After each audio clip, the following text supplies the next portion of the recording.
பொதுவாக நான் பிறந்த ஊர்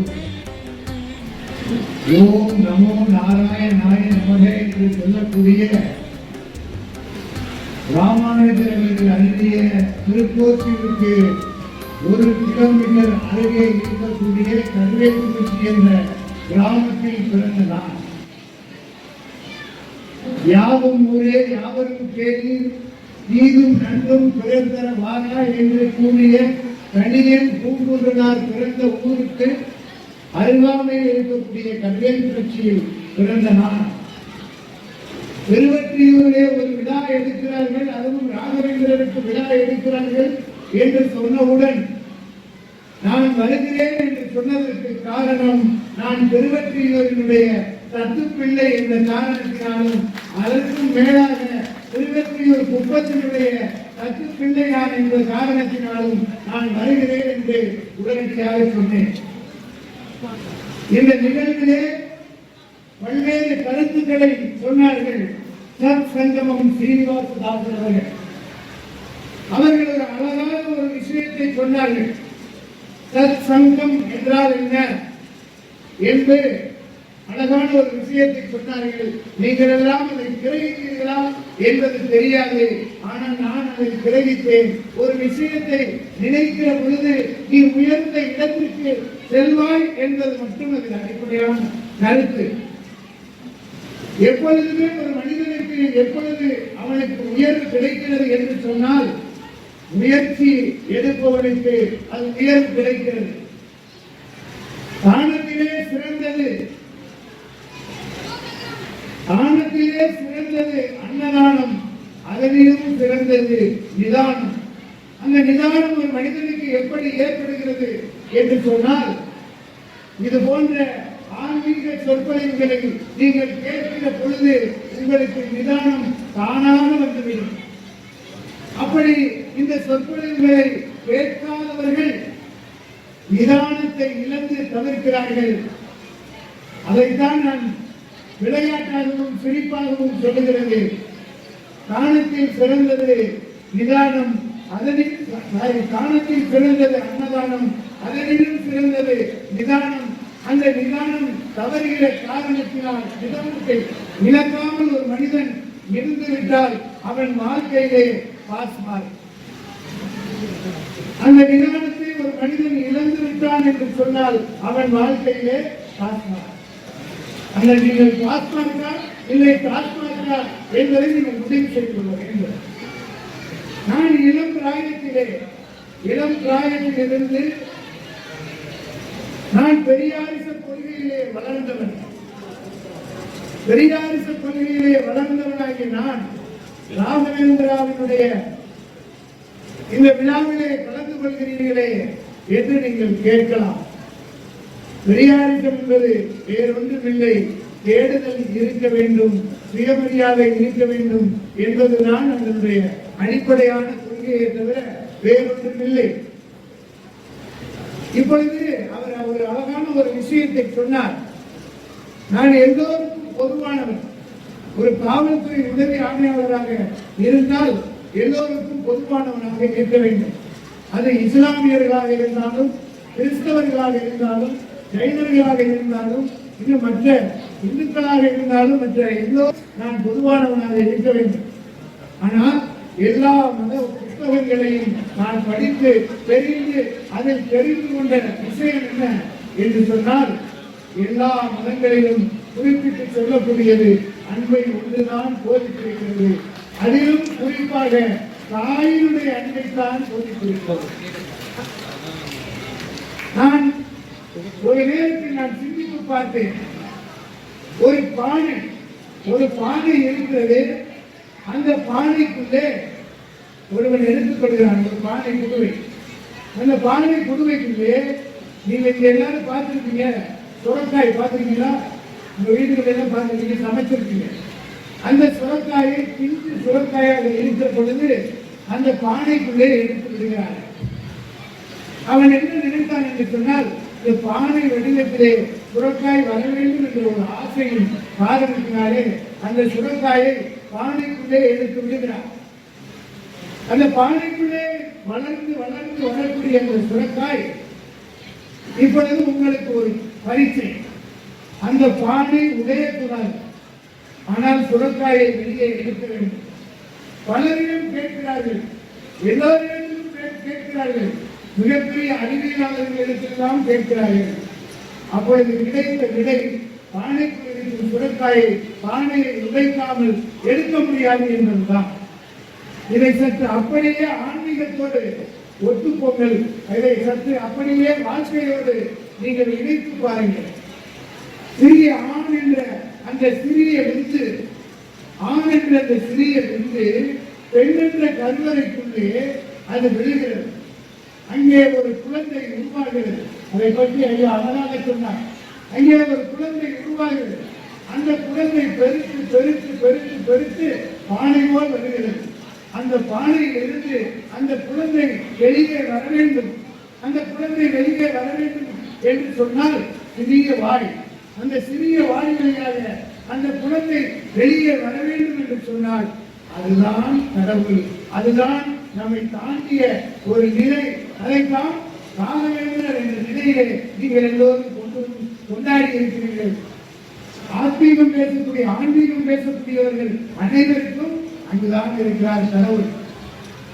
அந்த பானையும் உடையல, தாயிடம் இருக்கக்கூடிய பானையும் உடையல, ஆனால் அந்த சிறிய வாயின் வழியாக அந்த குழந்தை வெளியே வருகிறது அல்லவா? அவ்வளவு பெரிய குழந்தை எப்படி வெளியே வருகிறது? இதுதான் ஆன்மீகம், இதுதான் தத்துவம். இதை நீங்கள் புரிந்து கொள்ள வேண்டும். அப்பொழுது நீங்க அவர் என்ன சொன்னார்? ஆமை கூர்மம், கூர்மத்தோடு ஒன்று ஒப்பிட்டு சொன்னார். அதாவது பிரசங்க பண்ணையில நீங்க கூர்ந்து கவனிக்கணும். இங்கே இருக்கக்கூடிய பக்கத்தில் அருகாமையில் இருக்கக்கூடிய மீனவ குப்பங்களில் நீங்கள் சென்று கேட்டால் ஒரு 50 ஆண்டு காலம் 100 ஆண்டு காலத்திற்கு முன்பு ஆமை இருக்கிற வீட்டிற்கு பெண் கொடுக்க மாட்டார்கள். அதற்கு காரணம் என்ன என்று சொன்னால், ஆள் கடலிலே சென்று முத்தெடுக்கக்கூடிய ஆண்மகன் திரும்புவானா மாட்டானா என்பது கேள்விக்குறி. ஆகவே அங்கே ஆமை வீட்டு வெளியிலே கட்டி கிடந்தால் அந்த வீட்டிலே பெண் கொடுக்க மாட்டார்கள். இது வரலாறு. அப்பேற்பட்ட ஆமையை நீங்கள் எல்லோரும் பார்த்திருக்கிறீர்கள். இந்த கோவில்களிலே கும்பாபிஷேகம் நடக்கிறது. அந்த கும்பாபிஷேகத்திலே யாகசால கொட்டகை இருக்கிறது. இந்த யாகசால கொட்டகையிலே அந்த குண்டலம் வைத்திருப்பார்கள். எல்லாரும் பார்த்திருப்பீங்க. நாளைக்கு போய் பாருங்க, அடுத்து ஏதாச்சும் போய் பாருங்க. அந்த குண்டலத்திற்கு கீழே ஆமையினுடைய ஓடு இருக்கும்படியாக செய்திருப்பார்கள். நாம் எல்லாம் என்ன சொல்கிறோம்? ஆமை புகுந்த வீடு விளங்காது என்று சொல்லுகிறோம். அப்படி ஒரு விளங்காத உயிரினத்தை ஏன் ஆன்மீக தளத்தில் வைத்திருக்கிறார்கள்? சற்று நீங்கள் சிந்தித்து பார்க்க வேண்டும். அவர் ஒன்று சொன்னார், ஆமை அவன் நினைத்து பார்க்கும், நினைத்து பார்த்தவுடன் பசியாறி போகும் என்று சொன்னார்.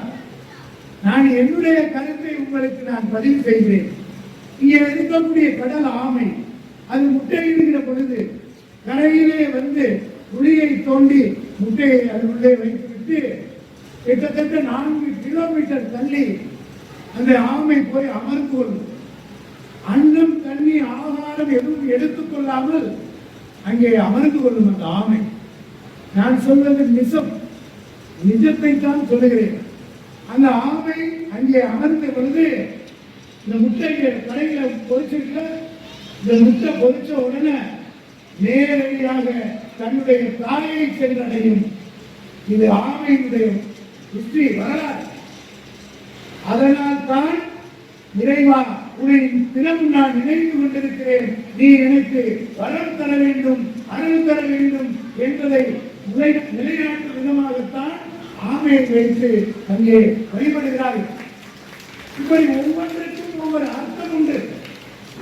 நான் எல்லா மதத்திலும் இருக்கக்கூடிய விஷயங்களை நான் படித்து பார்க்கிற போது எல்லாவற்றிலும் உங்களுடைய மூச்சை இழுத்து நிறுத்தினீர்கள் என்று சொன்னால் நீங்கள் நீண்ட காலம் வாழலாம். அதன் அடிப்படையில் தான் ஒவ்வொரு பூஜை புனஸ்காரங்களும் இருக்கும். ஓம் எனும் பிரணவ மந்திரத்தை ஓங்கி ஒலிக்கிற பொழுது, ஓம் எனும் பிரணவ மந்திரத்தை ஓங்கி ஒலிக்கிற பொழுது நிச்சயமாக உங்களுடைய அங்கம் அங்கீகமாகாமல் இருக்கும். அப்படியே சற்று இஸ்லாமிய மதத்திற்கு நீங்கள் சென்றீர்கள் என்று சொன்னால் லா இலாஹ இல்லல்லாஹ் என்று அவர்கள் அந்த இதை சொல்லுகிற பொழுது அவர்களுக்கு அந்த மூச்சு நிறுத்தப்படுகிறது. அதே போல் அப்படி கிறிஸ்தவ மதத்திலே நீங்கள் சென்று பார்க்கிற பொழுது அங்கே பராசரன் பரிசுத்த ஆவியின் பெயராலே ஆமென் என்று அந்த மூச்சை நிறுத்திய பொழுது உங்களுக்கு ஆயுள் கூடுகிறது. இது தடையல்ல, இது நிஜம். அப்படி ஆயுள் கூட வாழக்கூடிய ஒரு உயிரினம் இருக்கிறது என்று சொன்னால் அது ஆமை. ஆகவேதான் நாம் ஆமையை வழிபடுகிறோம். இருக்கக்கூடிய ஆன்மீக பெரியவர்கள் எல்லாம் இருக்கிறார்கள். அபிஷேகங்களிலே மிகப்பெரிய உயர்ந்த அபிஷேகமாக ஒன்று பாவிக்கப்படுகிறது. என்ன அபிஷேகம் என்று சொன்னால் சங்காபிஷேகம். சங்காபிஷேகம் உயர்ந்த அபிஷேகமாக பார்க்கப்படுகிறது. எல்லா ஆன்மீக தலங்களிலும் நீங்க போனீங்கன்னா சங்காபிஷேகம் அப்படின்னு சொன்னா அது விசேஷமான அபிஷேகம். ஏன் ஏன் இதை நான் கேள்வி கேட்டேன், எனக்கு விடை கிடைத்தது. அந்த விடையை நான் உங்களிடத்திலே சொல்லுகிறேன். ஏனென்று சொன்னால் பலமுறை படையெடுத்த ராமானுஜருக்கு அந்த மந்திரத்தை, திருமூல மந்திரத்தை சொல்ல மறுத்தார். இறைவன் மீண்டும் மீண்டும் படையெடுக்கிறார். யார் வந்திருக்கிறேன் என்று கேட்ட பொழுது அடியே ராமானுஜன் வந்திருக்கிறேன் என்று தலை வணங்கி அங்கே கேட்ட காரணத்தினால் ஓம் பிரணவ மந்திரம் அவருக்கு நமோ நாராயணாய நமக என்ற மந்திரம் கிடைத்தது. அது எதனால் கிடைத்தது? தலை குனிந்து அவர் கேட்டதால் இன்று மிகப்பெரிய ராமானுஜனாக தலை நிமிர்ந்திருக்கிறார். இதுதான் வாழ்க்கையுடைய யதார்த்தம். அப்படி இந்த சங்க அபிஷேகம் ஏன் சிறந்தது என்று நான் கேட்கிற பொழுது எல்லா உயிரினங்களும் இறந்ததற்கு பின்பு எதற்கும் ஆகாது, பயன்படாது. மறைந்து வேண்டுமானாலும் பயன்படலாம். அதுவும் வேறு விதமாகத்தான் பயன்படுவதை தவிர அப்படியே மரமாக பயன்படாது. ஒரே ஒரு உயிரினம் இறந்ததற்கு பிறகும் நீங்க சங்க காதலுக்கு கேட்டீங்கன்னா நீங்காத சத்தத்தோடு இருக்கும். ஒரே ஒரு உயிரினம் மட்டும்தான், சங்கு மட்டும்தான் இறந்ததற்கு பின்னாலும் உயிர்ப்போடு இருக்கிற காரணத்தினால் இறைவான உனக்கு உயிர்ப்போடு இதை சமர்ப்பிக்கிறேன் என்பதால் தான் சங்க அபிஷேகம் சிறந்த அபிஷேகம். நீங்க பெரியவர்களெல்லாம் நீங்கள் இங்கே கூடியிருக்கிறீர்கள். ஆண்கள் சற்று குறைவாக இருக்கிறார்கள். ஏனென்று சொன்னால் நமக்கு இப்ப வருகின்ற அவர் கேட்டார், நம்ம நண்பர் கேட்டார், டென்ஷனான ஜாப்ல சார் போலீஸ் ஜாப் அப்படின்னார். அப்படி அவருக்கு ஒரே ஒரு பதிலத்தான் இருக்கேன், நான் டென்ஷன் ஆனேன். அது எது வரைக்கும் அப்படின்னா இதுவரைக்கும் நான் இதுக்கு கீழே இறங்கிக்க மாட்டேன். நான் ரொம்ப கூலான ஆள். அப்ப அதுக்கு அவருக்கு என்ன தெரியும் அப்படின்னா டென்ஷன் எதுக்காக நிறைய பேர் பார்த்தீங்கன்னா எங்க பார்த்தாலும் வந்து ஸ்ட்ரெஸ் ஆயிட்டாங்க எங்க பார்த்தாலும் கூட்டிட்டுறாங்க. ஸ்ட்ரெஸ் என்பது எதற்கு? ஏன் இப்படி ஆன்மீக சொற்பொழிவுகளை நீங்கள் கேட்கிற பொழுது நல்ல விஷயங்களை காதில் போட போட போட போட அந்த நூல் நீங்கள் எதற்காக வைத்தான்? நூல் என்றால் நீங்கள் உங்களுடைய அந்த நூலிலே இருக்கக்கூடிய விஷயங்களை நீங்கள் உள்ளே போடுகிற பொழுது உங்கள் இதயத்தோடு அந்த நூலில் இருக்கக்கூடிய விஷயங்கள் தைக்கப்படுகிறது. அதனால் தான் அதை நூல் என்று சொன்னார். இதையெல்லாம் நீங்கள் தெரிந்து கொள்ள வேண்டும். இங்கே இருக்கக்கூடிய பெண்கள் நீங்கள் எல்லோரும் என்ன நினைக்க வேண்டும் என்று சொன்னால், உங்கள் கணவர் இருக்கிறார் என்று சொன்னால் இந்த கணவர் தான் மீண்டும் உங்களுக்கு கணவராக வர வேண்டும். உங்களுடைய கணவர் என்ன நினைக்க வேண்டும் என்று சொன்னால், இவர்தான் எனக்கு மனைவியாக எத்தனை பிறவிகள் இருந்தாலும் வர வேண்டும் என்று நினைக்க வேண்டும். இந்த கணவன் தான் நமக்கு வர வேண்டும் என்று நீங்கள் நினைக்க வேண்டும். இந்த மனைவி தான் எனக்கு கிடைக்க வேண்டும் என்று நினைக்க வேண்டும். இந்த குழந்தை தான் எனக்கு பிறக்க வேண்டும் என்று நினைக்க வேண்டும். இந்த குழந்தை இவர்கள் தான் எனக்கு தாய் பிறப்பதாக இருக்க வேண்டும் என்று நினைக்க வேண்டும். இதெல்லாம் ஒட்டுமொத்தமா நீங்க செய்ய வேண்டிய செயற்பாடுகள் என்ன என்று சொன்னால், நல் ஒழுக்கத்தை கற்றுக்கொள்ளுங்கள். நல் ஒழுக்கத்தை கற்றுக்கொண்டால் நிச்சயமாக எந்த இடத்திலும் பிரச்சனை வராது. எனவே இங்கே வந்து உங்கள் மத்தியிலே இந்த உரையாற்றுவதற்கு வாய்ப்பு தந்த கண்ணகிராம் திருக்கோயில் காலைப்பேட்டை ராமகோடி மூல ராம ஸ்ரீ ராகவேந்திர தேவஸ்தானம் மற்றும் அகில உலக ராகவேந்திர பக்தி இயக்கத்தாருக்கு இன்றைய மீண்டும் ஒருமுறை கலப்படத்தால் வணக்கத்தை தெரிவித்துக் கொள்கிறேன்.